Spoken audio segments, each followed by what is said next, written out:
Oh bah putain, il y a un micro. Il y a un micro, ici, dehors. En tout cas, on peut dire qu'il fait pas chaud ici. Hein. Mais bon, je pense que c'est l'endroit idéal pour parler d'un film de Quentin Tarantino. C'est apparemment à la mode hein, sur YouTube de faire des classements et des tops des films de Tarantino. Bon, moi je vais pas faire ça. Hein, je vais simplement vous parler de mon film préféré du réalisateur.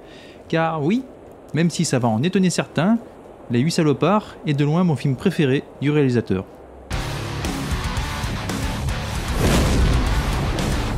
C'est donc en 2015, 3 ans après Django Unchained, que Quentin Tarantino réalise Les 8 salopards. Certains ont été étonnés de le voir revenir si vite au style western, mais pourtant, Les 8 salopards n'a strictement rien à voir avec Django. Pour ce film, le réalisateur revient au style qu'il a rendu populaire, à savoir le huis clos, avec son premier film, Reservoir Dogs. Le pitch est des plus simples. Quelques années après la guerre de sécession, le chasseur de primes John Roos, dit le bourreau, incarné par Kurt Russell, fait route vers Red Rock, où il conduit sa prisonnière, Daisy Domergue, jouée par Jennifer Jason Leigh, pour la faire pendre. Sur leur route, il rencontre le major Marcus Warren, incarné par Samuel L. Jackson, un ancien soldat lui aussi devenu chasseur de primes, et Chris Mannix, le nouveau shérif de Red Rock, incarné par Walton Goggins. Surpris par le blizzard, ils trouvent refuge dans une auberge au milieu des montagnes, où ils sont accueillis par 4 personnages énigmatiques, le vieil officier confédéré, incarné par Bruce Dern, Bob le Mexicain, incarné par Damian Bichir, le cowboy Joe Gage, incarné par Michael Madsen, et le bourreau de Red Rock, Osvaldo Mowbray, incarné par Tim Roth. Alors que la tempête s'abat au-dessus du massif, l'auberge va abriter une série de tromperies et de trahisons.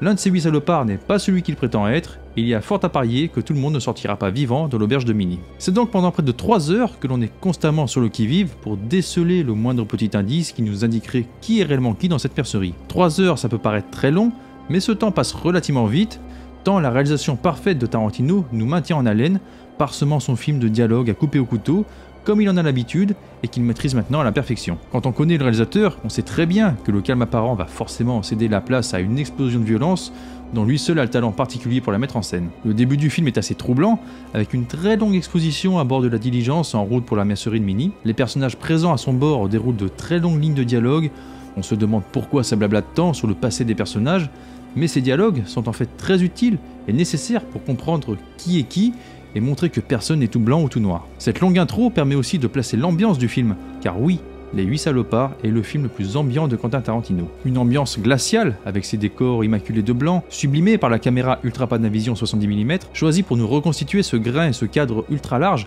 propre aux grands classiques de l'époque, comme Ben-Hur, La conquête de l'Ouest, Les révoltés du Bounty, La chute de l'Empire romain, et la plus grande histoire jamais contée. À une époque où le spectateur est habitué à ce que tout fuse rapidement dans tous les sens, avec de l'action, des scènes chocs, des fusillades en veux-tu en voilà, ce film est tombé à point nommé, car ce n'est absolument pas le cas ici, et c'est pour ça que je l'adore. Nous passons presque l'intégralité du film enfermé dans cette cabane étroite, avec le blizzard qui se déchaîne à l'extérieur, en compagnie de tous ces personnages qui se méfient tous les uns des autres, mais dites-moi, est-ce que ça ne vous ferait pas penser à un autre film extrêmement connu?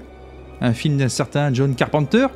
Et oui, The Thing, bien évidemment. Je vais même aller plus loin en disant que Les 8 salopards est The Thing revisité par Tarantino, et je pense que c'est pour ça qu'il est mon film préféré du réalisateur, car The Thing figure parmi mes films préférés tous styles confondus, il est largement dans mon top 10. Parce que des similitudes, on peut dire qu'il y en a un paquet. À commencer par la localisation, comme je l'ai dit, un endroit isolé et confiné au milieu d'une tempête de neige. Il y a également la présence de l'acteur Kurt Russell, qui jouait également dans The Thing, le rôle de MacReady, mais il y a surtout Ennio Morricone, pour la composition de la bande originale, et on comprend à travers ça pourquoi Tarantino a insisté lourdement auprès du compositeur pour qu'il lui fasse cette bande originale. Parce que oui, il a bataillé pour obtenir son accord, il a dû le relancer beaucoup de fois en faisant jouer le fait qu'il obtiendrait peut-être un Oscar, ce qui effectivement est arrivé. Il a obtenu l'Oscar de la meilleure musique pour Les 8 salopards. Je dis ça parce que c'est Ennio Morricone qui a aussi composé la musique de The Thing, mais la similitude ne s'arrête pas là, il a carrément réutilisé des morceaux de la bande originale de The Thing pour les placer dans Les 8 salopards. Il a utilisé les morceaux Bestiality, Eternity et Wait. Il n'est pas allé jusqu'à utiliser Humanity partie 2,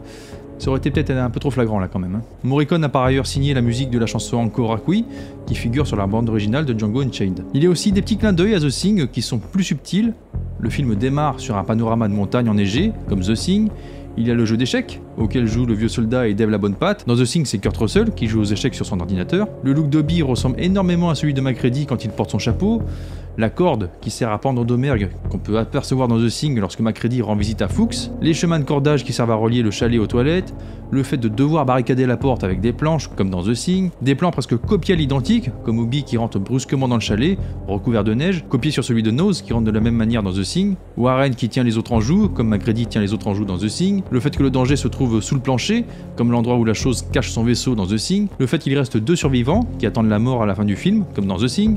Bref, Les 8 salopards et The Thing, et ce film a été une putain de bonne surprise pour moi, car je ne m'attendais pas à ce que l'hommage fait à l'un de mes films préférés soit tel lorsque je suis entré dans la salle de cinéma. Mais Les 8 salopards n'est pas un vulgaire copier-coller du film de Carpenter, on y retrouve bien la patte de Tarantino, notamment son amour pour la nourriture, qui n'a pas envie de manger du ragoût après avoir vu ce film. En revanche, il s'agit d'un de ces très rares films où il ne filme pas de pieds féminins en gros plan. En même temps, on comprend bien pourquoi il n'y aurait rien eu d'attirant pour les fétichistes des pieds en voyant ce Domergue. Le background général du film est donc la guerre de sécession, et tous les personnages présents dans ce petit espace confiné sont le symbole de la confusion héritée de cette guerre civile américaine. Les tensions qui découlent de la proximité en un même lieu de personnages idéologiquement aussi opposés poussent même Osvaldo Mowbray à suggérer la création de zones spécifiques au sein de la taverne, zones qui reproduisent grossièrement la carte des États-Unis, et notamment la frontière nord-sud. Ces tensions ne seraient pas aussi palpables sans l'excellence de l'interprétation de tous les acteurs. Pour moi, celui qui pêche un peu plus, c'est peut-être Osvaldo Mowbray, justement. Ça n'est en rien dû à l'interprétation de Tim Roth, qui reste très bon, comme d'habitude, mais le personnage semble un peu recyclé, ressemblant trop dans sa manière d'être de dandy maniéré à Christoph Waltz, qu'on avait déjà vu 2 fois dans les 2 précédents films du réalisateur. Même si Tim Roth est doté d'un talent indéniable, il ne parvient pas à donner le même reflet à son personnage, comme Waltz avait pu le faire. Samuel L. Jackson, quant à lui, est parfaitement dans son élément. L'acteur s'amuse à dérouler ses monologues comme il nous en avait gratifié dans Pulp Fiction, avec notamment un passage bien mémorable où il raconte ce qu'il aurait fait subir au fils du vétéran sans qu'on ne sache jamais finalement s'il s'agit de la vérité ou non. Kurt Russell est toujours aussi badass dans le rôle de John Roos, il apporte quelques touches d'humour, notamment quand il fout des mandales dans la gueule de Domergue, quand elle l'ouvre un peu trop. D'ailleurs, je pense que les féministes détestent ce film.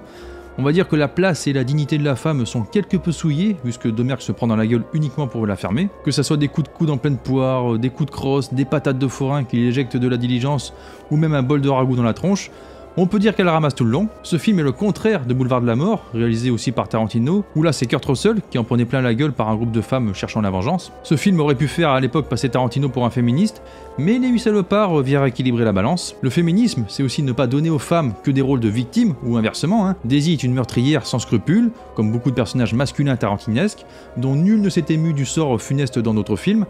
La femme est donc traitée précisément ici sur un pied d'égalité, et évidemment, Daisy ne représente en aucun cas la femme, c'est une femme. D'ailleurs, Jennifer Jason Leigh est méconnaissable dans ce film, avec ce rôle de sorcière détestable complètement cinglé.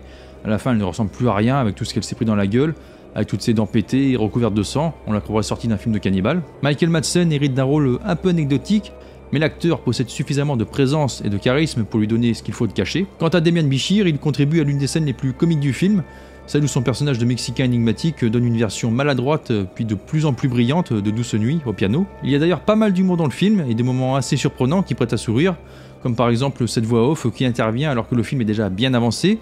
On se demande ce qu'il vient foutre là, d'autant plus que le ton que le narrateur prend n'est pas du tout en adéquation avec l'ambiance générale du film. Une quinzaine de minutes ont passé depuis que nous avons laissé nos personnages. Joe Gage s'est porté volontaire pour sortir le cadavre de Smithers. On a tiré au sort pour savoir qui l'aiderait. Obi a perdu.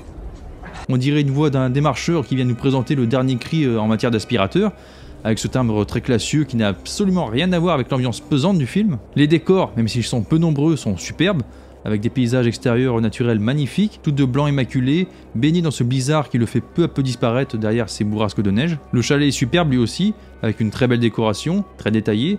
Le format au ratio 2,76 s'avère contre toute attente parfaitement approprié et exploité. Ce long rectangle, en plus de sublimer les montagnes de l'Ouest enneigées durant les 15 premières minutes, situées en extérieur, enferme encore davantage les personnages, 3 heures durant, mais d'une manière complètement différente d'un 4/3. Le cadre écrase les protagonistes et ne leur laisse que peu de possibilités de fuite vers la gauche ou la droite. Le cadre est notre pièce, notre scène. Chacun peut bouger, s'écarter, valser avec les adversaires, mais ne peut pas s'échapper. La mercerie où sont retenus les fameux salopards est une pièce unique, mais composée de plusieurs petits espaces, et le 2,76 offre une vision panoramique proche de la vision humaine, essayant de garder un œil sur le maximum de suspects. Tarantino s'amuse avec sa caméra, la fait suivre les personnages, parfois depuis des endroits assez étonnants, comme ce passage où elle suit Kurt Russell depuis les combles du chalet au-dessus de lui. Il nous offre également des plans où le focus est net sur le premier plan, mais également sur l'arrière-plan, avec uniquement le flou entre les deux plans, grâce à l'utilisation d'une demi-bonnette. Et les décors du film sont très bien utilisés, on y dispose plusieurs éléments qui semblent normaux à première vue, mais qui vont avoir une grande importance par la suite. Le travail sur le son est également excellent, avec la fureur du bruit du blizzard à l'extérieur, qui coupe d'un seul coup lorsque nous revenons dans le chalet, en concordance parfaite avec le donk prononcé par Osvaldo Mowbray.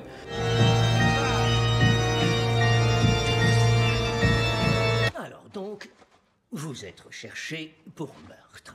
Le bruitage à l'extérieur nous plonge immédiatement dans l'ambiance, avec le bruit du vent qu'on peut entendre se déchaîner à l'extérieur, le crépitement du feu de cheminée, tout est mixé à la perfection. La première partie donc très bavarde et peut paraître ennuyeuse au premier visionnage, mais en revoyant le film, on la trouve beaucoup plus intéressante, car on se rend compte que chaque dialogue avait son importance, comme le passage où Warren dit qu'il donne l'air de traiter Bob de menteur, mais qu'il ne l'a pas encore dit. Ce dialogue est important, car il finit par le traiter de menteur par la suite. Il est aussi très intéressant de le voir se concentrer sur tous les petits détails qui pourraient nous donner des indices sur ce qui se passe, comme ce bonbon coincé dans les lattes de plancher, ou les chapeaux un peu trop présents sur les têtes des personnages dans le chalet. Cette partie est donc calme et assez longue, mais il faut s'accrocher, car l'attente en vaut vraiment la peine, le film se terminant dans un flot d'hémoglobine ahurissant, se rapprochant plus d'un film d'horreur que du western. Je considère d'ailleurs, comme le réalisateur, que Les 8 salopards est le film d'horreur de Quentin Tarantino. La surabondance d'hémoglobine est jouissive, on voit un visage explosé, des litres de sang, des dents éclatées, des morceaux de cervelle, des bras arrachés, enfin bref, on retrouve une violence graphique extrême, comme Tarantino sait le faire, c'est complètement abusé, tout le temps dans la surenchère. Mais qu'est-ce que c'est bon? Ce film se termine de la meilleure des manières. Il s'agit donc pour moi d'un chef-d'œuvre, appelé à devenir un classique avec le temps, le film de Tarantino que je n'attendais pas, mais qui a touché mon petit cœur de fan de The Thing. Le réalisateur m'a surpris de la meilleure des manières qu'il pouvait le faire, avec ce cadeau tombé du ciel qui m'a ramené à l'époque de ma jeunesse, où je découvrais les grands classiques de Carpenter et consorts, et c'est pour ça que je place Les 8 salopards en haut du podium, parmi les 10 réalisations de Tarantino. Quant à vous, dites-moi quel est votre film préféré du réalisateur en commentaire, likez, partagez, abonnez-vous, ou réabonnez-vous si vous étiez sur l'ancienne chaîne, et moi je vous dis à très bientôt pour de nouvelles vidéos. Salut à tous!